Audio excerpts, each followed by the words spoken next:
parole officer, I've seen a lot of things, and I've seen a lot of crazy things, and I've seen some things that I thought were crazy, and then I've seen things that I thought should have been crazy, but other people didn't think were crazy, and then I wondered if I was crazy.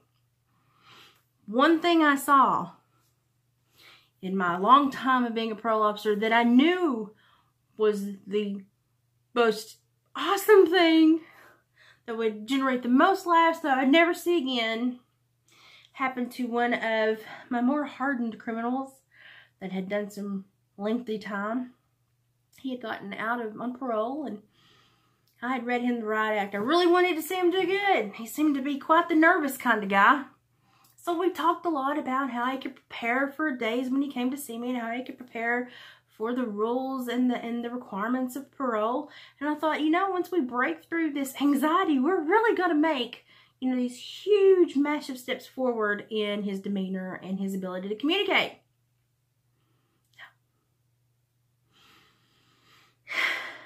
His anxiety was just the worst part of him, and it eventually sent him back to prison. So one day I'm sitting at my desk and I get a call from dispatch, and they're like, Elizabeth, you have to come over here right now and get a copy of this police report. You're going to need it. You're going to need to do a warrant, but you've got to come over here right now.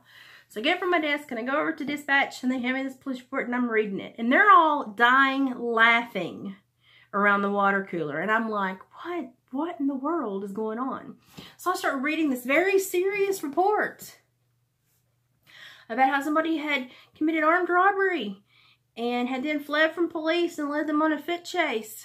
And led them on a foot chase. They were in vehicles half the time. That's how fast the boy was. And then they finally thought they had lost him. And then the next paragraph got me. Even in the world of professionalism, sometimes you just gotta write the truth. Officer rounded corner to see the victim. Officer rounded corner to see the victim. With his breeches around his ankles, using the bathroom and defecating in the alleyway.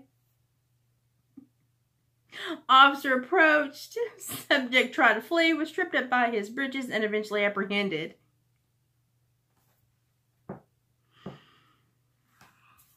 So I did a warrant. Armed robbery. Evading arrest. I went in. Just have a talk with him. He had to sign some paperwork. Really was just kind of looking at him. Didn't know how to bridge the gap to start talking about this. And he just kind of looked at me and he said, yeah, my anxiety kind of got the best of me. And I said, oh, you think? You think? Yeah. I said, so next time you thief, you know, you thieving, you want to cabbage something. I said, I've got just a little bit of a thought pattern you might want to follow next time. He said, really? Really? You're going to give me tips next time I want to steal? And I said, yeah, I am. Grab the Pepto first, because this stomach thing you've got going on, buddy, if you can't get more than 5 minutes away from the scene of a crime before you're going to take a crap, you're going to get caught every time. There are only so many places you can defecate, even in the country, that you're not going to be seen or smelt or heard.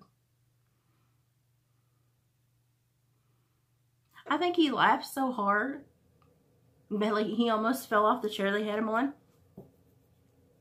He went back to prison, did his time, came out, ran into him probably a year and a half after he'd been out. And do you know, first thing boy did when he seen me was laugh.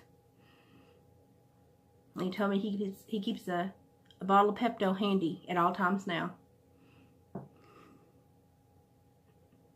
The things you see when you work in law enforcement. Nervous stomach. It gets us all sometimes, I guess. Even criminals.